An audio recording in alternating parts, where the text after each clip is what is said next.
psychologist, psychotherapist, and I'm here on my terrace in rainy Lausanne. Yes, it's raining at the moment, or it was raining a few minutes ago, maybe it stopped. And here I am. It's Tuesday, the 20th of May, 2025. We're on the Living in Harmony channel. Thank you for being here. Um, we are on our fourth week of the 70-day challenge, and it's going forward. Today, I'm going to talk to you about not being a victim, which is a very, very, very important subject to discuss. And we'll discuss that in a minute. As usual, because I'm doing the challenge with you, I tell a little bit about my day, how it's been, how it's functioned. And it's been a bit of a complicated day. I've been a bit of a victim. Hello, been a victim of life also. It's Tuesday. I have a few patients, but also had a certain amount of time, and I'm trying to organize stuff for my daughter for the continuation of her studies, and it's not working the way I would like. I'm trying to get a British passport, and that's all blocked and going to take a long time. And when she wants to inscribe in it, it's not working the way that I would like it to. I've been on the phone to the British passport office and to this and that and the other. And it's not been a very successful day. So I've been a bit a victim of circumstances. Um, what I ate, I've eaten. Decided that I need to eat more protein. I don't know if you were aware of that. My gym master said, gym master, coach, whatever. And he said that maybe I'm not doing so well with my muscles, even though I'm doing quite a lot of exercise because not enough protein. And so I had some chunks, some beautiful chunks of duck for lunch, which I cooked last night. Tonight I've been trying to make a soup, and a lot of the vegetables that I planned to make the soup with have gone off because they've been in plastic packets and it's been quite warm. I hadn't even realised that. But it's only a couple of days, but anyway, so I had to throw them out. But anyway, made a soup with other things because tonight is a soup night. So that's that. And there we go. So, how to not be a victim? How to stop being a victim? There, there are obviously two types of situations. There are situations that you are really imprisoned in something in your physical life, like take someone like Nelson Mandela, kept in prison for years and years and years. There was not really much he could do about it.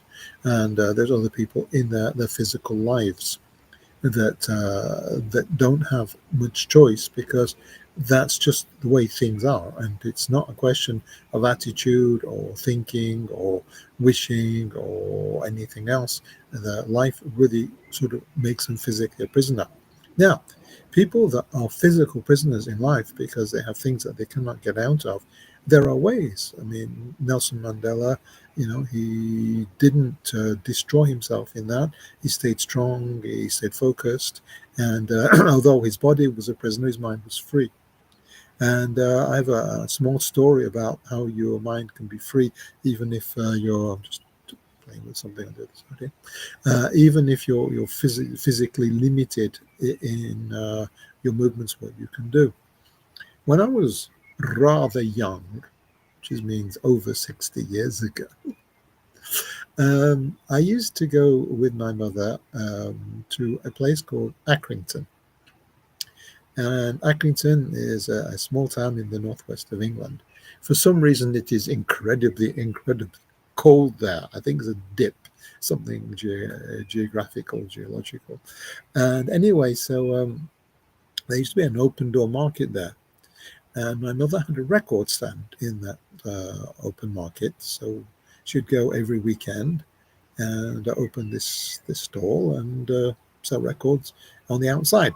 And sometimes, for the reasons I suppose because there was no babysitter or whatever, as a young boy, I would go with her. And I'd hang around the market and sometimes go away and come back, away and come back, whatever.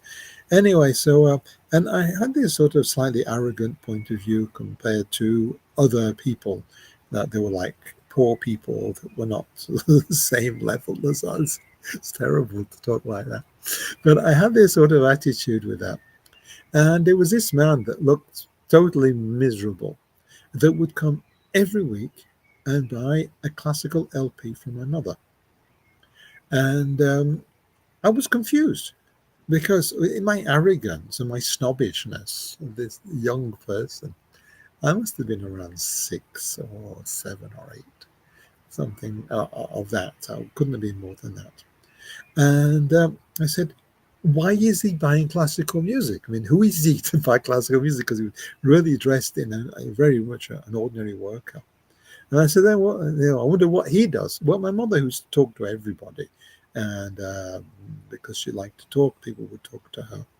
And she knew his story. She knew who he was. She knew what he did, what his work was, and that. I mean, I'm impressed actually. And she said, "Oh, he works in a factory. He works on the line, just doing sort of repetitive stuff." I said, "Oh, that sounds miserable." He says, "Yeah, I suppose it is, but he's not a miserable person." And I said, "Well, why is he not a miserable person?" She says, "Because every time he buys a classical piece of music, he listens to it and listens to it until he records it in his mind." Remember, this is before iPads and portable this, portable. There was just nothing, no headphones, nothing like that. And he would just listen to it enough to be able to remember the whole classical piece, which is incredible. And she says, when he goes to work, he thinks about that piece of music and listens to it in his mind. And that shocked me because, first of all, this was a working person. It wasn't really anybody that would like classical music. How dare he like classical music? And then that not only did he like it, but he would listen to it enough to record it on his mind so he could listen to it in his mind when he was working. It was just the most incredible idea. But he freed himself. He didn't have the means in his life to do anything other than work in this factory. And yet, when he was there, he was free. His mind was free. I just remembered a poem, just like that. Billy McBone had a mind of his own that always went wandering free. And that's a wonderful poem. I can't remember any more of it than that. Though fortunately for you, maybe. And it's a poem about a young boy that was always thinking about everything else, and nobody could sort of keep his mind and keep his attention because he would always be thinking of other things. And that is being free, not being a victim of your physical reality. Now, more often, I find people that create their own victimhood, that create their own blockages, that imprison themselves, and because I don't know how to deal with the technology of this. I've got another computer that hopefully is going to switch on in a minute. Yes, and I have downloaded this image. I hope you can see it. And this image is the devil card of the tarot. So you can see just I've blown it up because the picture in itself is not that important for me. What's important is that you've got the devil, which you can see most of, and you've got this couple that are attached with chains. That's what the devil is. The devil chains you up and doesn't, imprisons you. But what is very important, very interesting, that I've always noticed in that card, is that the chains around the necks of the people are not tight. They're actually quite loose. They could, if they wished to, they could take the chains off. They could free themselves. But there's something about the situation and the circumstances that make it that they don't think to do that. They don't think they're able, they don't have permission, they don't think it's feasible. It doesn't matter. They don't do it. And that's why it's the devil card, because the devil is our mind. Our little mind is the devil and thinks bad things that do us harm. I'm not saying we're constantly doing ourselves harm and things like that, but globally, often we get ourselves in situations and we stay in situations because we don't think we can do anything about it. And I have, strangely enough, a patient this today.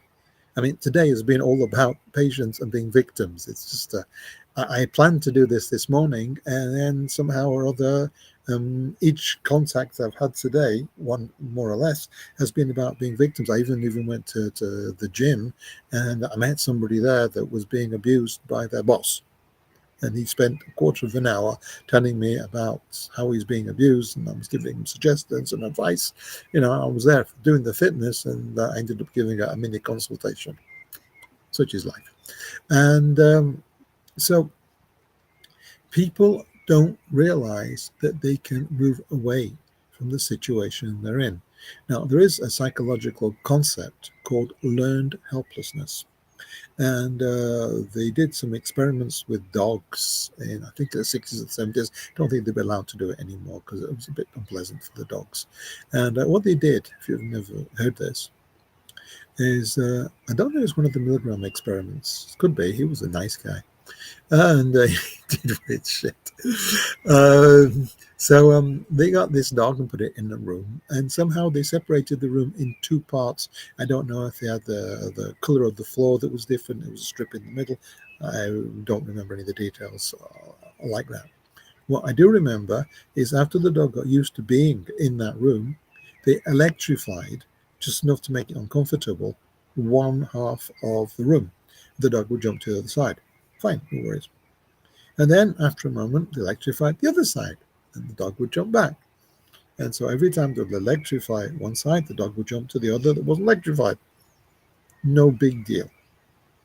And then, because they're psychologists and experimenters, they electrified both sides at the same time. Poor bugger dog jumping from one side to the other side, back again, trying to escape the discomfort of this electrical field. And after a moment, the dog gets exhausted and just goes and sits in the corner and shakes and waits for the electricity to stop. Didn't leave it for very long. I hope not, anyway. And then, sometime later, they did it again. The dog would go from side to side, hoping to escape the discomfort. And after a while, it realized it can't, and it would just sit and do nothing. After a number of tries, attempts, the dog stopped moving. If the electricity came, he'd go and sit in his corner and wait for it to stop. He'd learned that he was helpless. And unfortunately, in life, there are many children that grow up in environments where they cannot control, that's not positive, that's painful for them, that's very, very difficult. And they learn that they're helpless. They learn that they're going to be victims. And once they get that into their mind, that they're going to be a victim, they're victims for life. And I have so many patients that come to me that have had these types of childhoods, and it's quite various how it can be, why it is, if it's the fault of anybody, if there's any bad people involved. Because often, because of poverty, because of migration, because of all sorts of situations, people being put into prison, the child is neglected or softly abused. I had so many stories of a child that's been left with a grandparent or with an uncle or with an aunt because the parents have to leave. I live in Switzerland. There have been a lot of people, the Italians and the Portuguese and the Spanish, that have come to work in Switzerland because they're living in abject poverty in their own homes and their own countries, and the only way that they could actually imagine to create a better life for themselves and their family would be to abandon the family, sometimes just the father, but often quite often the mother would come as well after a while, and they would work for a while to create a better life, and then eventually they would call for the child, but in the meantime, the child would be abandoned with the grandparents, uncles, aunts, or one occasion it was a neighbor. And they can be, as I said, they could be actively abused, or they can be very, very passively abused. They could even be living also in terrible poverty. And it's not just in those countries. I know of many African countries where the children have been sort of like pushed from one side to the other, or ignored, or sent to work very early. And that's just the awfulness of some of their lives. The problem is, it's not just the childhood; it's that they get used to it. They get used to being told what to do. They're used to feeling helpless, and later on in life, they tend to attract partners that continue to abuse them, or even at work, they suddenly find themselves with a colleague or a supervisor or manager that somehow smells the fact that they are victims, and people do that. There is no magic system that happens. People that are abusers unconsciously send out signals. People that are victims unconsciously receive those signals and don't react. It's very simple. You try something, and if it works, you try it again. And if it works, you keep going. If the first time you try something, it doesn't work at all, then you stop. I'll give you, for instance, a patient that I had that wasn't a victim. It's just that so often we get women that are victims, who have parents that fight, that leave home very early at 15, 16, get involved with a guy who is also by chance abusive, and they go through a relationship with them until this knight in shining armor comes and rescues her and says, you're my angel, you're my princess, I won't abuse you, and I'll save you from that. And they get married and have a couple of kids, and he starts becoming more and more and more abusive. Surprise, surprise. But it's difficult because she's got a couple of kids, and it's difficult to leave. And eventually she does leave, and she goes and finds some sort of support for battered wives. And eventually she gets out of the relationship, gets divorced, and she gets another boyfriend who is aggressive and abusive. Pourquoi? Why? Because that's just the shape of the way she sees relationships and the way that she deals with people, and that's what she attracts. And as it attracts, because she does not have the sensitivity to when abuse is happening. And when she finds herself in abusive situations, she has no means to get out of it. Or if she does, it needs to be very, very extreme for a long period of time before she finds the means to sort it out. On the other hand, that was the story I wanted to tell you. I had this patient, and I was talking to her about complicated situation. She said, "Well, I got in one once. I was just on the rebound from a relationship. I was feeling really bad and poor self-image. And this really handsome guy came up and said, "You're the most beautiful woman I've ever seen. And I've already fallen madly in love with you, and you're the woman for me." For me, that's always warning signs. But in that situation, she was flattered and she felt supported and she felt loved for who she was and appreciated. And the relationship advanced a little bit. And he admitted to her that he was very jealous. He didn't like the fact she was talking to other men. And could she not talk to other men because it makes him feel so bad because he loves her so much. And everything was okay. She just avoided in public talking to other men until one night they were out of an evening, and she saw her cousin. She hadn't seen her cousin for a while, and male cousin. And she went to talk to him in the bar and just asking him for news about the family, things like that. And then the boyfriend came up and said, "Who are you? What are you doing? You're trying to chat up my girlfriend. Who do you think you are?" And he said, "It's my cousin. It's just, it's family. It's not chatting me up. We've known each other since we were kids." He said, "I don't care. You promised me you wouldn't talk to other men. You know how I feel bad, how much I love you, blah, blah, blah, blah." Anyway, she said, "I'm not standing for this. I'm going home." So she just went home, left him, and he stayed and carried on drinking and being with his mates. A few hours later, he comes home, he's drunk, and he's so angry and upset and disappointed by her, and that he starts shouting and he gives her a slap. And she tells me, she said, "I looked him right in the eyes and said, if you ever touch me again, ever touch me again, I'm going to go to the kitchen and find the first thing that comes to hand. It could be a frying pan, it could be a big knife, it could be anything. And I will come back and you will see what you do and what happens when you slap me. And he apologized and everything was okay. And surprisingly, the next day, he finished the relationship. He finished, they said, you can't be trusted, you're not the woman of my dreams anymore. But the truth of the matter is, she proved to him that she would not be a victim. And this is what's so important, is it's in the mind. She wasn't huge. She wasn't an Amazon woman. She wasn't Superwoman or Wonder Woman or anything like that. She was an ordinary woman, but a woman that wasn't a victim. And yes, she was prey to him because she was in this rebound situation, and she was open to being looked after and cared for and told how wonderful she was. But it didn't change the fact that she fundamentally wasn't there to be abused. And this is so important, is that the abuse starts in your own mind.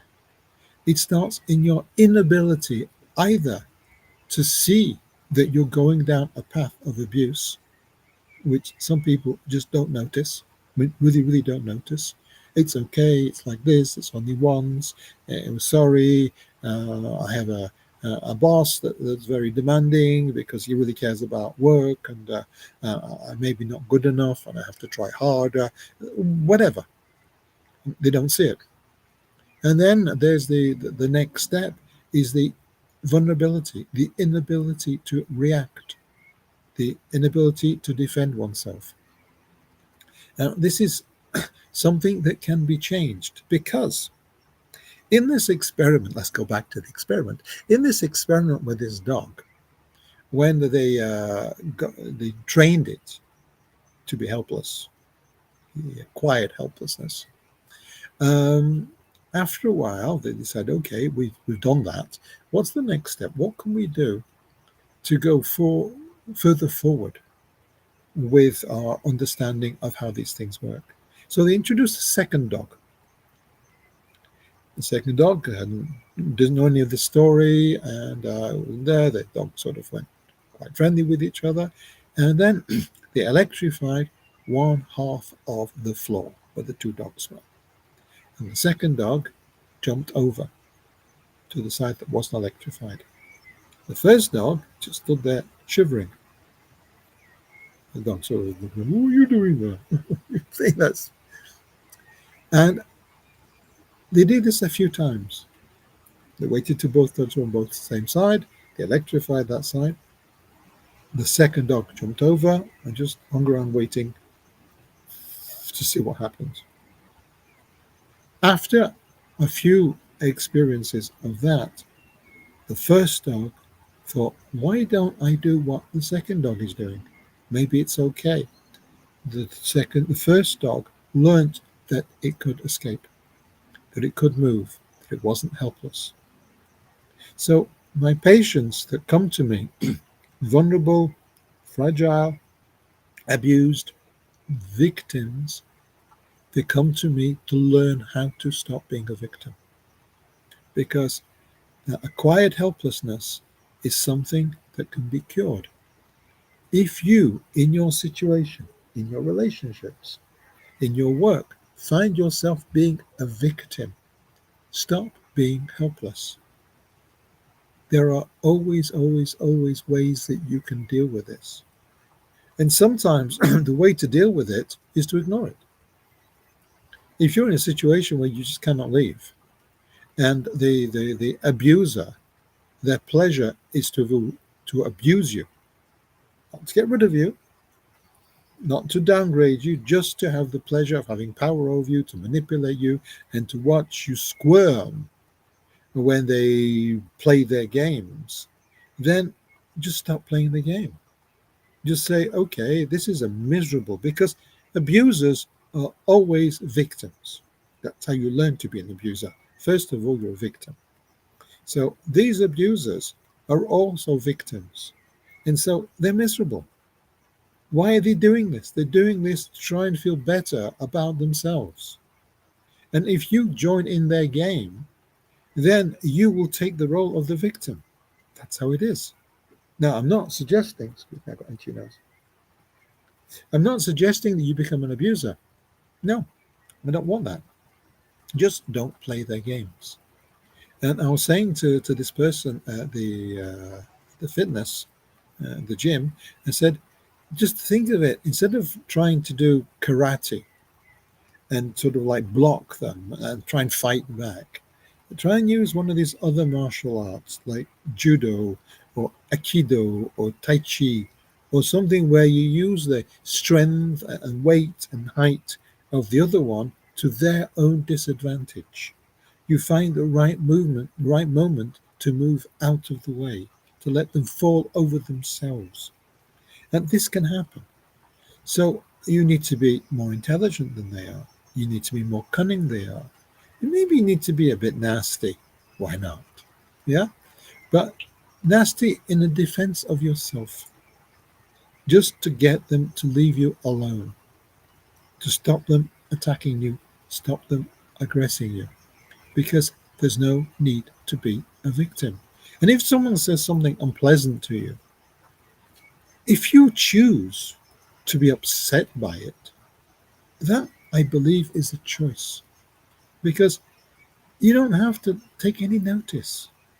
Because if someone says something unpleasant, it reflects badly on them. Because is that the only thing they can do to feel better than you is to insult you or to take you down or call you names? It shows just how miserable they are. And when you realize that you're better than they are and they're just miserables, then you're going to feel better about yourself. And if during the 70-day challenge you've got a partner or someone that's trying to stop you succeeding, then you can either fight them or just focus on what you have to do for yourself. And as long as they're not actually stopping you doing what you need to do, what you want to do, what your goal is, what your challenge is, just let them have their space. If they want to win a battle, let them win the battle. Who cares? You've got your own challenge. You've got your own success to look forward to. Don't worry what they think. Don't worry what they do, as long as it doesn't directly harm you. Because stopping being a victim starts in your own mind. Release yourself from being a victim. Release in the devil card, release yourself from the chains that your lower mind is attaching you with. Okay, well that's what I have to say for tonight. So thank you for your time. Thank you for your attention. Please like, subscribe, share with your friends. Don't forget, this is totally completely free. I am here to help you and support you and get nothing for it except satisfaction to know that I'm doing something good. Well, maybe further down the line I'll get the satisfaction of something more concrete, but that's something for the future. Don't forget, I'm here 6 times a week, Sunday night, Monday, Tuesday, Wednesday, and Thursday night at 8:30 Central European Summertime, CEST. I'm here at 4:30 on Saturday afternoons, 4:30 p.m., 16:30 if you want to be continental. I'm doing my best to find interesting things to talk about. The publicity that I'm now putting at the end of each session is that in the summer I plan to do individual sessions on the internet. So if you or anybody you know would like to have a session with me for either 1 hour or 2 hours, I could do two. Again, it's free. You will be on the internet. That's the benefit I get from it, but also it means a lot of other people can see how I work, and maybe your problem can help other people in their problems if they have something similar. Or maybe I'll say something that's interesting that will help you in another way. So, okay, there we are. I'll see you again maybe tomorrow. Bye for now.